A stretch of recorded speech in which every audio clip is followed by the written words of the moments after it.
a lot of quite serious diseases that we're catching at the company, we catch them so early that the intervention is much more at the change the oil level of complexity than it is put a new engine in. Today's guest is Andrew Lacy, the founder and CEO of Prenuvo, a transformative healthcare company growing fast across North America. Prenuvo's core innovative is a 1-hour advanced medical screening using MRI that can detect solid cancer at stage 1 and 500 other medical conditions.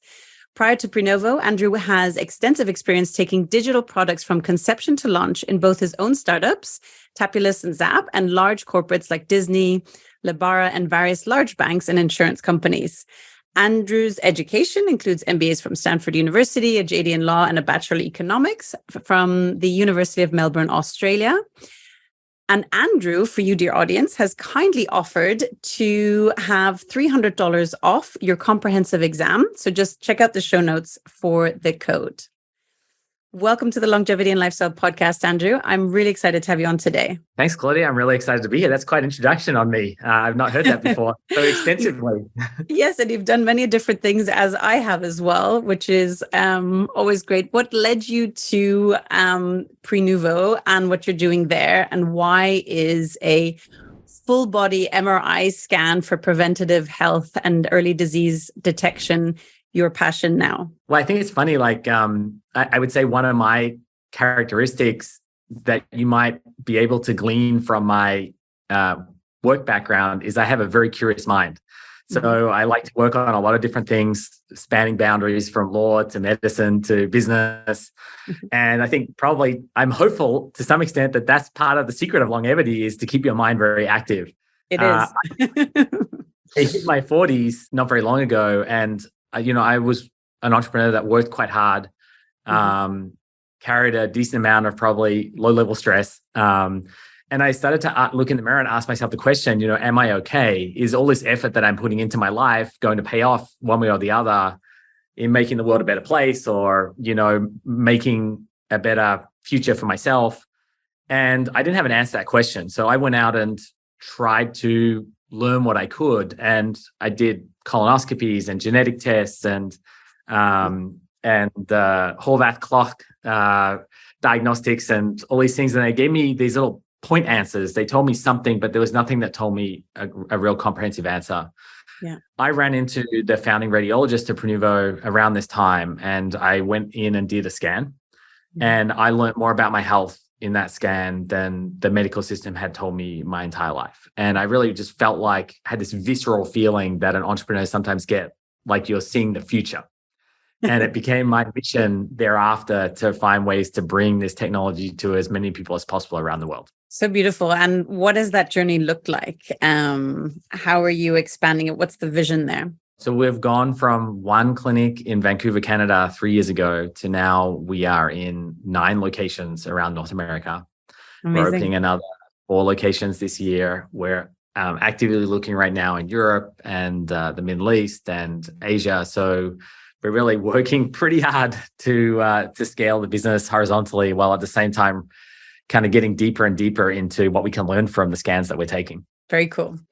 What are some of the diseases, Andrew, you can detect early using a preventative full body MRI scan? So an MRI, for your listeners that may not sort of be familiar with these different modalities, it excels at investigating soft tissue in the body. So you can think of soft tissue as being all of our organs.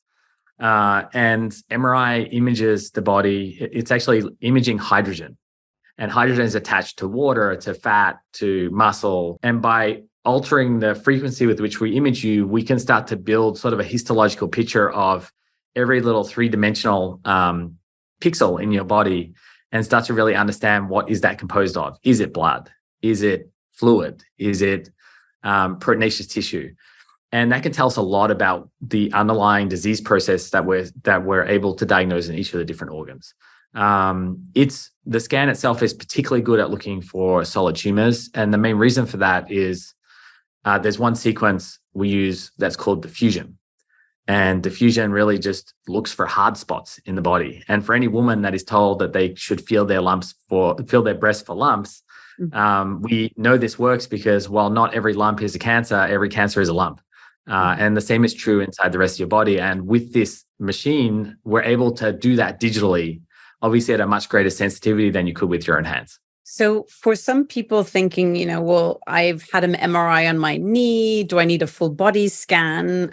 What's the point of actually doing the full body? Because I think traditionally people would have thought, it's just for maybe my shoulder or just for one part of the body. So why the full body scan? Why is that important? Well, to start with, it's a lot more, if you know what you're doing, it's a lot faster than imaging every part of your body individually. In a Prenuvo scan, we image at clinical diagnostic quality equivalent of 22 different parts of the body.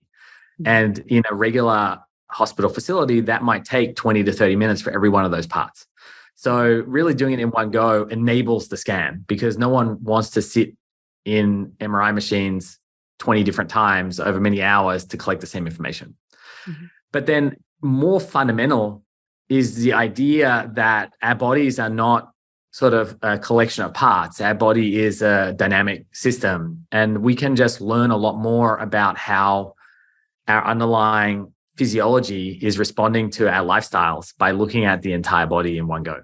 Can you talk about some client breakthroughs, let's say, people that might have come in and said, I just want to do a checkup, or what have been some impactful insights that clients have had?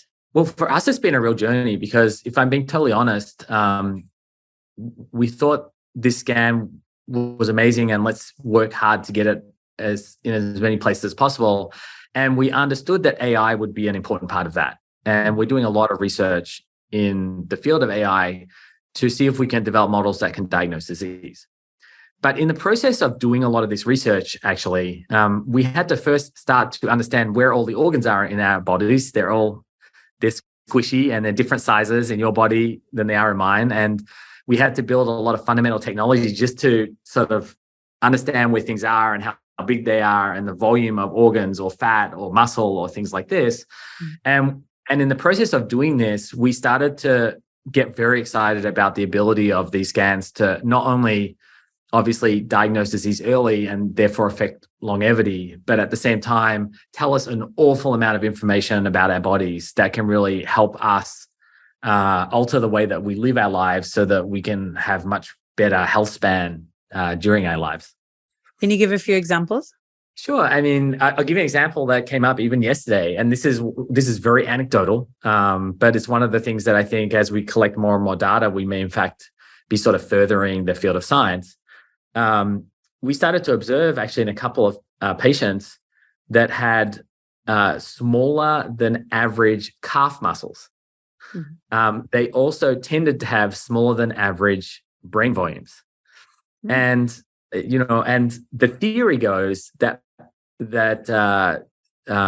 cognitive decline is a vascular problem, and that is that it's an end result. It's the tissue being damaged because there's not enough blood supply going to the brain. And in particular, there's not enough blood supply going to the parts of the brain where Alzheimer's tends to start, which is the hippocampal region. You have to also have a good cardiovascular system as you age to be able to pump good supply of blood to your lower limbs. And so we're starting to see, there's the potential that this may be a biomarker for brain volume. And that's one of the exciting things. There are just so many, there's so many interesting biomarkers yet to be uncovered that can really help us learn more about, again, how the way we're living our life affects our underlying health. What are some of the other biomarkers that you look at and are able to ascertain from the scan? So you mentioned cancer. I think super interesting, the correlation between calf volume and brain size. I think that's phenomenal. We've had a few brain specialists and we need to study it more. It's anecdotal at this point, but it's one of those things where we're very interested about it. We look a lot at fat in the body. So we carry fat, obviously subcutaneously. This is the sort of ugly fat. We carry fat viscerally. So this is the fat that surrounds the organs. And if you had to choose which fat to have, you would want subcutaneous fat, even though it maybe looks less appealing than visceral fat, because visceral fat is much more highly correlated with heart attack risk. Or pericardial fat, so the fat around the heart, much more highly correlated with cardiovascular disease. or fat in the liver is very highly correlated with metabolic disorders like diabetes and non-alcoholic fatty liver disease. So just even knowing where your fat composition and where the fat is in the body, everyone has some, unfortunately.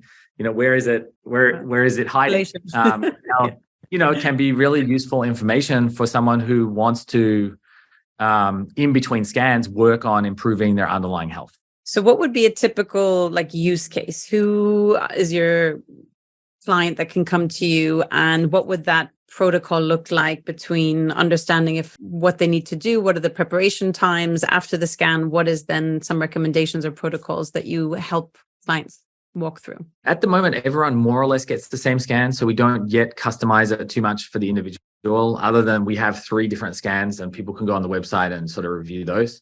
Mm-hmm. We have 3 types of people that come in, actually. There's the first category are people you might expect. These are the avid subscribers to many different longevity blogs who are generally quite healthy and fit, but they really want to stay in front of their health because they want to, live like they're a 20-year-old well into their hundreds. And that's one group of people. I see you putting your hand up.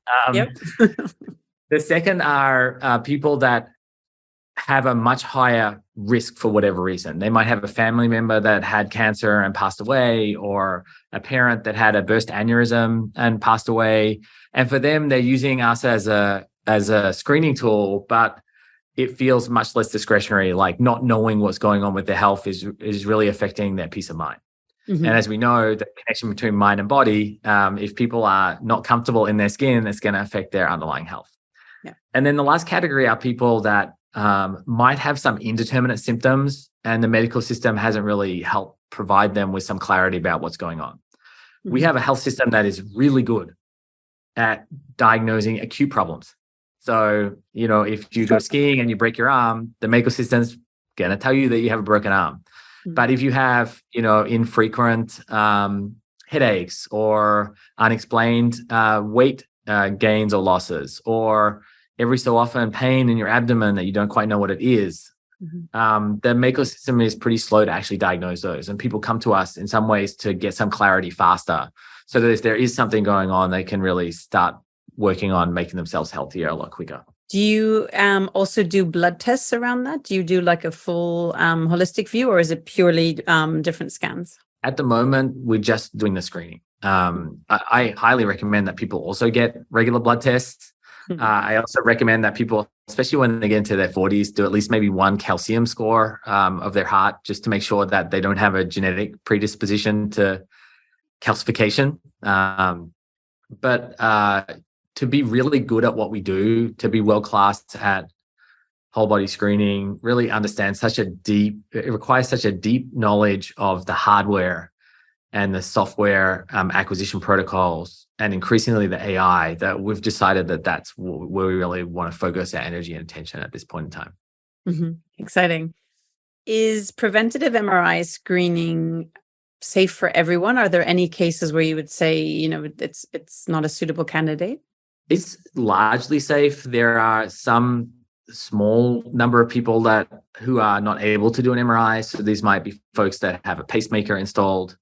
There's certain implants that you might have in your spine or your brain that can be problematic.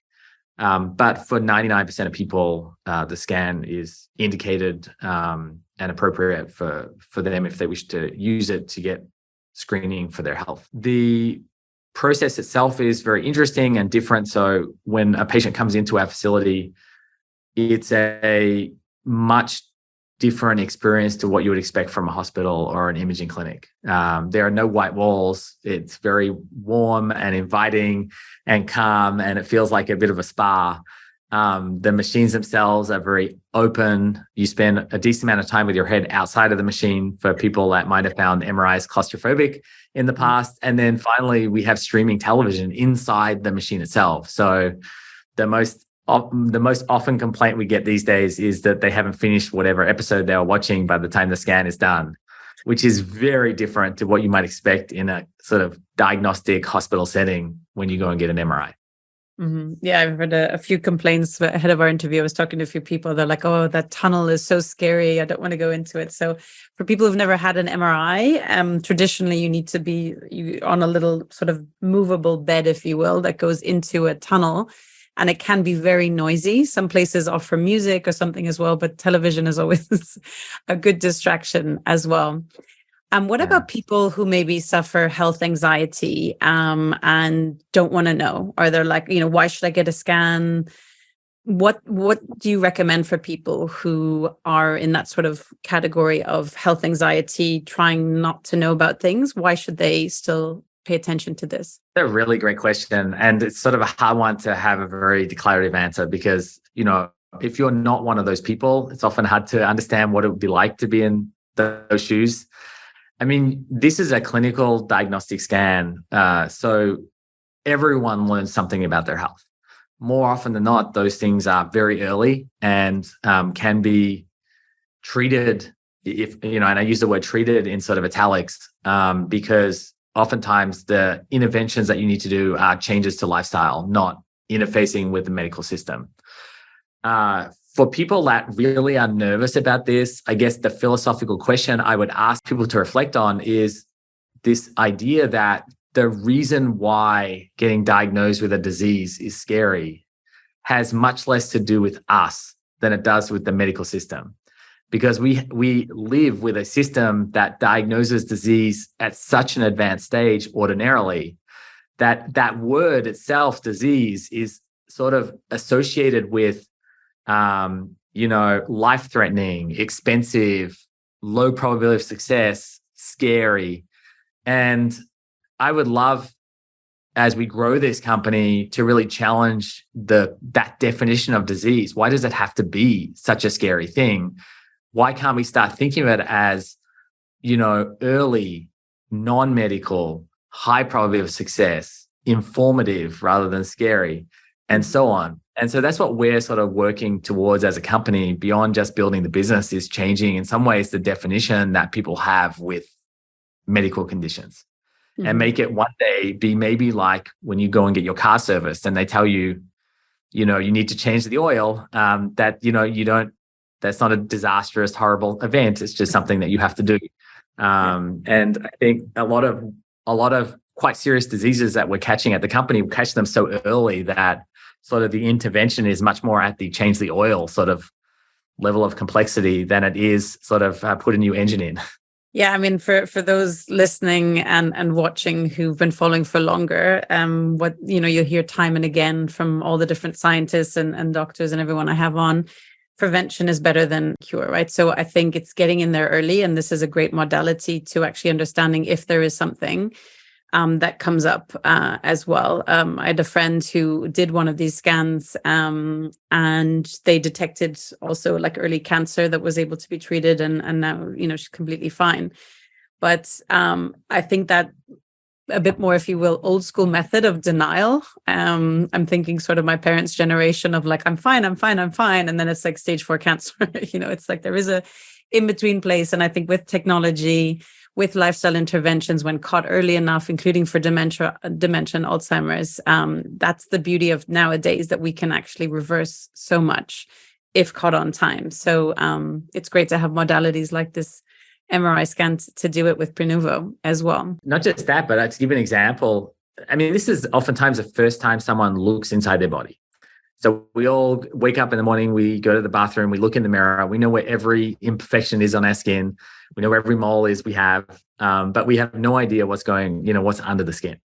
And we're all unique human beings, and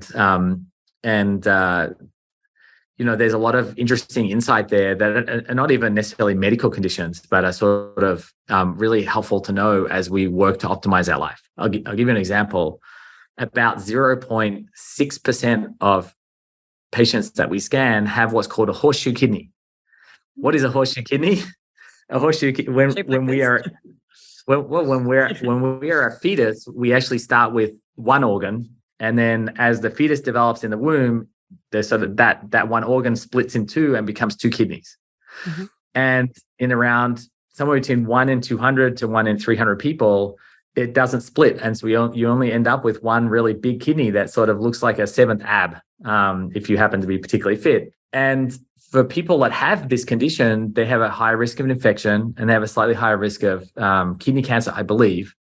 And so this is something that's really interesting to know. We often, while we stay on the subject of kidneys too, we'll often see, every so often we'll see someone who might have had a very active time as a youngster. They might have done karate or, I don't know, kickboxing or something like this. And at some point they got injured and one of the kidneys actually died. And they didn't know about it. And the other kidney grew to twice the size because at that age, our bodies are still developing. Mm-hmm. And they had perfectly normal kidney function, but they only had one kidney. So they had to be, it's interesting to know in order to be aware that you only have one. You don't have the same level of redundancy that other folks might have, and to pay a little bit more attention. So these are not medical conditions, but these are all things that make us unique. Mm-hmm. So I think helpful to know if you want to really optimize your health. And what about lung conditions or even the gut? Are there things that you are able to pick up on? Yeah, sure. Well, let's start with the gut. So recall I said we had this special sequence that feels for hardness in the body. So tumors, most tumors are hard. That's why that sequence is particularly good for look for cancer, but that's not the only thing that's hard in the body. I don't know if you've ever had an infected finger or something infected on the outside of the body. And if you sort of feel it, it feels harder than the surrounding tissue. So that inflammation actually causes this hardness. And so anywhere we see inflammatory conditions in the body, we can also, we can see that relatively easy with the MRI technology. So for patients that might have colitis, so this is a chronic inflammation of the colon, we'll able to see that relatively easy with these scans. And what's really interesting about that condition in particular is that they can develop so slowly over the course of decades that it's pretty much impossible as individuals to be able to identify the underlying disease that's progressing. Because from one day to the next, really nothing has changed. But if you can compare you today versus you 20 years ago, you might have noticed a problem with or a difference in your bowel function or something like this. So these conditions are really hard to identify as individuals, but they're quite easy using this technology. Could you envisage that the scan could replace, say, a colonoscopy at some point? Generally not. We don't advise that. And the main reason is anything that you can look at with your own eyes, or a physician or a specialist can look at with their own eyes, is always going to be a better modality. And so that's why we will detect melanoma with our scans, but we don't want to. I mean, because a dermatologist would detect it way earlier.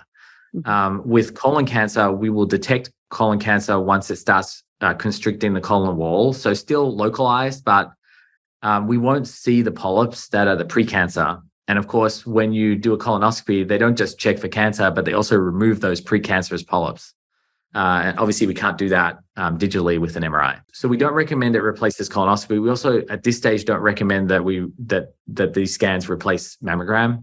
They're very complementary to mammogram. And other than that, anything else you can see with your own eyes, particularly if you're symptomatic, there are typically other tests that can be more appropriate. Okay, but I meant more at some stage in the future with the development of technology. Obviously that's a bit futuristic. It's possible. Yeah, it's possible. I mean, at the risk of oversharing, I still get colonoscopies. So I think they're a very valuable screening modality. But at the same time, sometimes colonoscopies can't visualize the entire bowel, whereas obviously you can with MRI. And we have found cancer in parts of the bowel that were inaccessible to scopes in some patients. So that's a possibility. Again, the technology is being complementary rather than substitutes. Yeah. For people in that peak performance health optimization state, how can using a full MRI scan help to unlock peak performance? Well, here we start talking a little bit about the future. So we're doing a lot of active research in we like to think of it as sort of building quantifiable biomarkers of our health. What do I mean by this is that when you come in for a scan today, we establish a baseline of your health. And here we were able increasingly to measure the volumes of all of your organs, the volumes of every one of your muscle groups, the volumes of, the clearance of every joint in your body, the curve angle of every vertebrae in your spine. We do a detailed brain volumetric. Now, most of these are a little bit under the hood right now as it relates to consumers, because as we go through this research, we'll be going through an FDA process as well. But what's really nice is that people that come in today, we're collecting this evidence already so that when they come in subsequently, we're able to help them understand the trajectory of their health as it relates to different organs or systems of the body. And the hope here is that, first of all, that feedback will help us live better lives. A picture is worth 1,000 words. So, we've had people that have come in that were smokers, and it doesn't matter how many packets of cigarettes with horrible pictures of lungs that they buy at the supermarket. It's somehow different when you see a picture of your own lungs. And so seeing these pictures of your body is, I think, really, really insightful. In Silicon Valley, where we opened a location 2 years ago, we have been imaging a lot of quite young people, and we're identifying a lot of MSK problems. So these are people that have problems typically in their cervical spine. They're usually asymptomatic and usually quite young. And if we showed that spine to a radiologist and asked them to guess the age of that person, oftentimes they would probably guess that that person was 15 years older than they actually are. So just by being able to see and show someone a picture of their spine and show them the little disc bulges that are starting to develop helps them understand that the way they're living their life in their 30s and 40s is going to affect their mobility most likely in their 60s and 70s. And why is that important? Because mobility is one of the most critical, or maintaining mobility later in life is one of the most critical things for actually living a long life. As soon as you lose the mobility, you tend to pass away. So it's kind of crazy to think that there are things you can do when you're in your 30s that can really affect whether you're going to live to 80 or 100. And knowing about this is just so critically important to making those lifestyle modifications. Really, really fundamental, and catching them early as well. I mean, even, Dr. Dale Bredesen of the Buck Institute, neuroscientist who has a protocol to reverse Alzheimer's and a lot of neurodegenerative diseases, he says that, these diseases are 20 years in the making.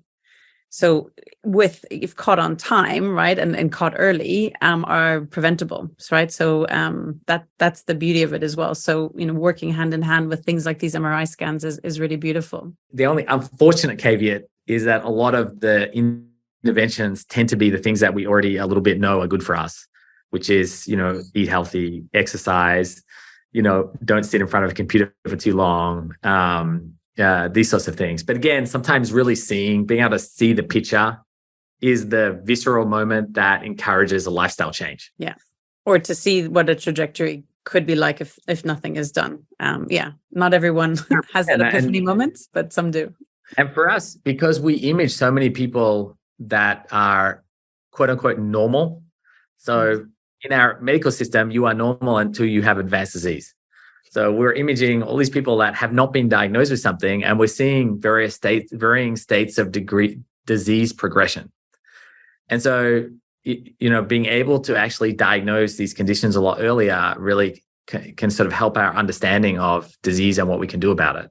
To give you an example of the brain, so we've now imaged so many people and so many normal brains that we've been able to construct a curve of what normal looks like. So we can basically take any skull and look at the brain inside the skull, normalize it for the size of the head.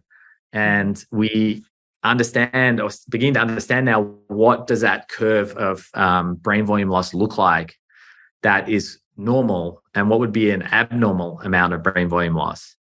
Because as we age, probably some of the interventions that you're following yourself, for the average person, they lose a certain amount of brain volume every decade.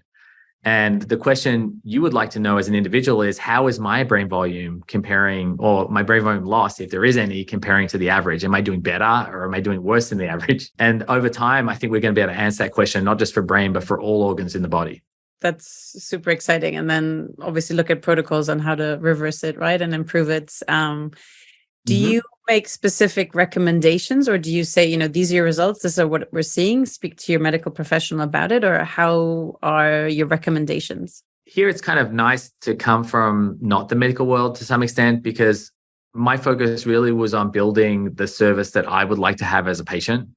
Mm-hmm. And traditional radiology often leaves the recommendation making to the primary care physician. Mm-hmm.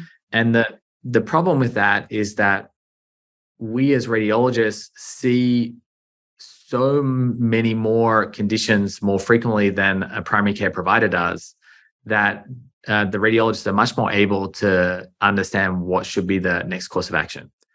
So at Prenuvo, what we do is we not only tell you what we see or don't see, but if we see something, we characterize it to the best of our abilities, and we provide what we believe will be an appropriate next step.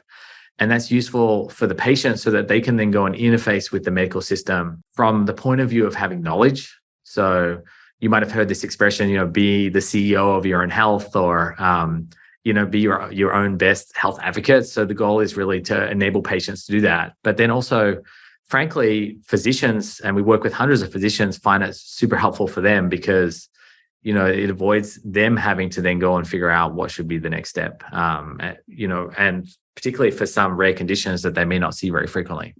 Mm-hmm. That's exciting. So you mentioned some developments with the AI scanning. What are the plans for the future? Do you foresee and plan to help people prevent disease and increase longevity?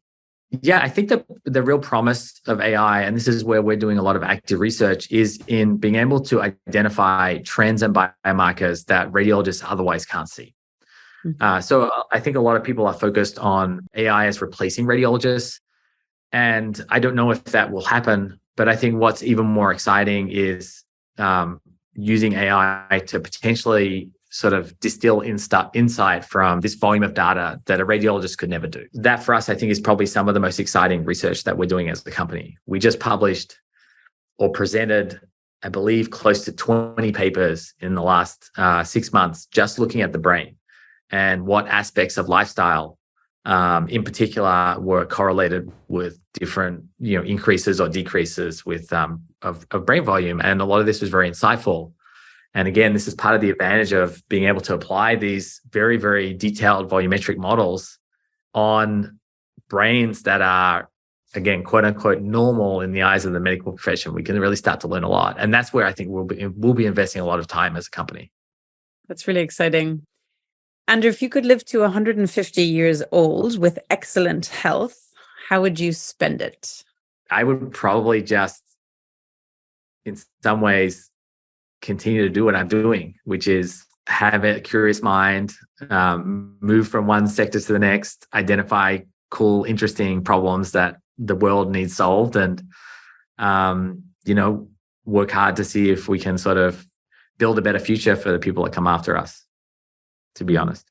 What excites you most about the future of health, well-being, and longevity in the coming years in a more general sense? Well, I think coming out of COVID, to be perfectly honest, I think there are two important trends that are worth pointing out. The first one is people came out of this period with a renewed interest in preventative health. We noticed that people that had a hard time dealing with COVID had comorbidities, and many of those comorbidities were things they didn't even know about before they got COVID.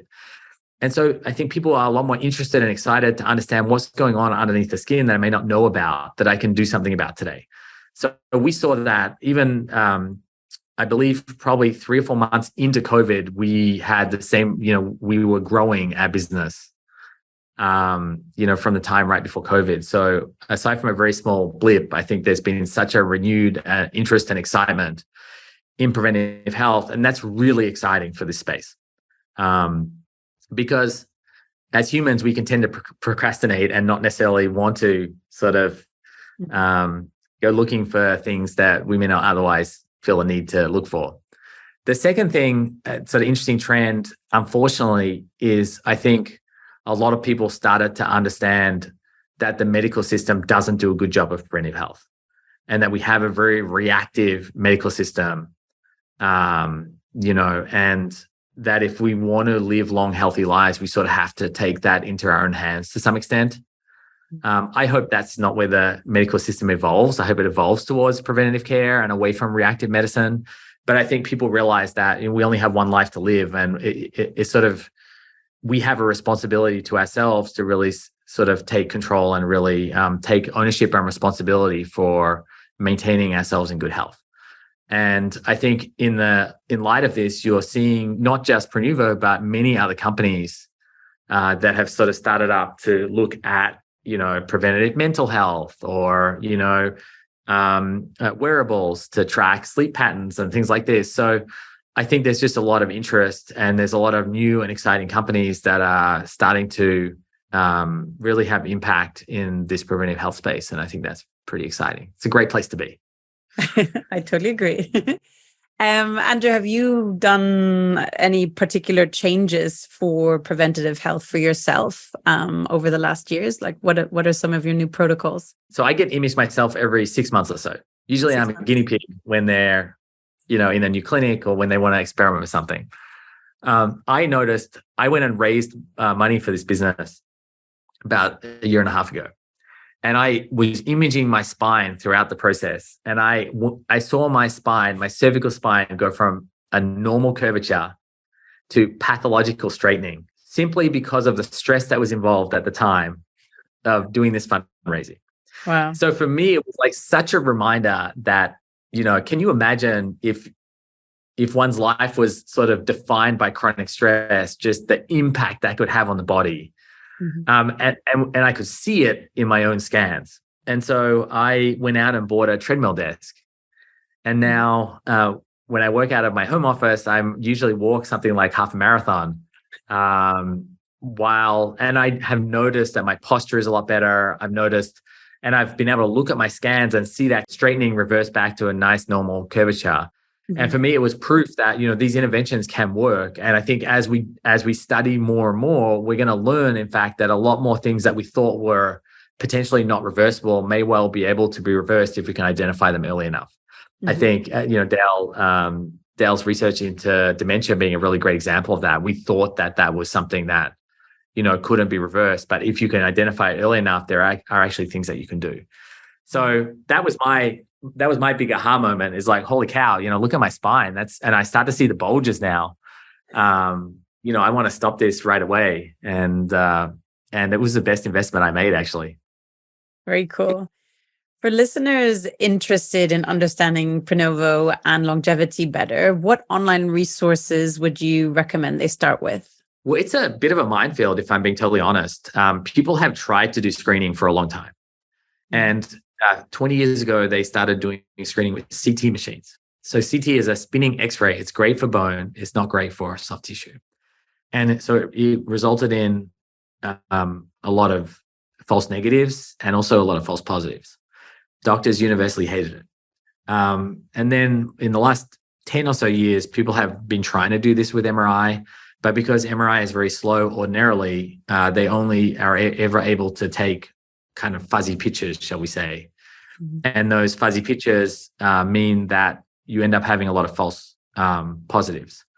So for people that want to do their research, unfortunately, it's kind of hard, because you really have to understand what makes for a great protocol. And you have to understand why, to some extent, why hardware like what we've built and customized for whole body screening is fundamentally different to the hardware that you see in a regular imaging clinic. And why the sequences that we have customized over the last 10 years are fundamentally different to what you get off the shelf from a manufacturer. And unfortunately, a lot of doctors don't understand that difference. And so it's really hard to assume, in fact, that individuals are able to as well. But I would just be sort of a bit cautionary about some of the things that people might say about the space, simply because they don't really have sort of knowledge about how this space has evolved and changed over the last 10 years. I'd encourage people to reach out to us. I have a team of people that answer questions. There's no question that we haven't heard before. And importantly, help understand whether the test is right for them. Because if someone has acute symptoms, oftentimes there's a more appropriate test, and we're more than happy to recommend sort of what we think is the right outcome for the patient. So where can people reach out and find out more about Prenuvo and what you're up to? Well, unlike most medical businesses, we have a phone number on our website that you can actually call and talk to a human. Very nice. So the number is 833-PRENUVO if you're in the US. You can also chat with folks on that website itself. And we also have an email address that people respond to usually very fast. So you may reach out through whichever modality is sort of your works best for you. Mm-hmm. Can you repeat the URL, and we'll link all of these in the show notes as well? So it's Prenuvo, which is prenuvo.com. Do you have any final ask, Andrew, a recommendation or any parting thoughts or message for my audience today? The one message I would maybe leave the audience with is this question: what do we think our health system would look like in 20 years' time? Or what would we want it to look like if that health system was redefined around preventive health rather than reactive medicine? And I think that's, for me, such an interesting thought process, because we spend 95% of our healthcare dollars on reactive healthcare. So a re-engineered and re-architected health system from the ground up may look very different to what it looks like today. It may well be half the size that it is today. It may well be that we don't need so many of the drugs that we have today. Mm-hmm. It may well be, again, that sort of getting a health checkup is as easy as it is to drive your car into a shop to get a 500-point checkup on your car. And for me, I think that's really exciting, because let's face it, those of us that grew up in the 70s and 80s, I mean, we grew up with Star Trek and Star Wars and this sort of like this promise of devices that could tell us instantly what was going on with our health and fix it as quickly. And I think that's the future that we're all trying to build. And it really feels like we're now at a point where the world is starting to be ready for these other solutions. And it's really exciting. It's very exciting. And one last question to that: how do we fast track that to become a reality? What's your view? I think it's worth thinking hard about how to evaluate longevity medicine or longevity interventions, because we have a health system that, and a system of clinical research which is very robust as it relates to incremental changes to healthcare, but doesn't work so well when you look to do transformational changes to healthcare. You'd be familiar, I'm sure a lot of your listeners are familiar with a clinical study that's going on right now around the use of metformin and for longevity. I think that's a really interesting trial, but I think what's really interesting about that trial was just how long it took them to get the funding in place to do the trial in the first place. And we must ask ourselves the question, why? Why is it so much more difficult to do a trial of a generic drug that potentially might lead to us living longer lives if we took it, than it is to get funding to do a clinical trial for a cancer drug that might extend life of a terminally ill cancer patient by a couple of months? And if we can answer that question, and if we can come out with a different way of encouraging, funding, and promoting fundamental research in the field of preventive health, I think that's how you'll accelerate the world towards a future where preventive health is at the core of healthcare. Yeah, beautiful. And I think, it's maybe even government level, depending on the country, right? And just shifting the focus. Obviously, the lobby of the pharma industry is very strong, and there's billions and billions at stake, which makes it difficult. But as you said as well, I think starting from the sort of micro level of becoming the CEO of your own health and focusing on that and realizing that you're investing in yourself, your life, your future, by investing in preventative medicine and measures and lifestyle interventions instead of waiting until it's too late. So lovely conversation. Yeah. Thank you so much, Andrew. Such a pleasure to have you on today. Thanks, Claudia. It's great to be here.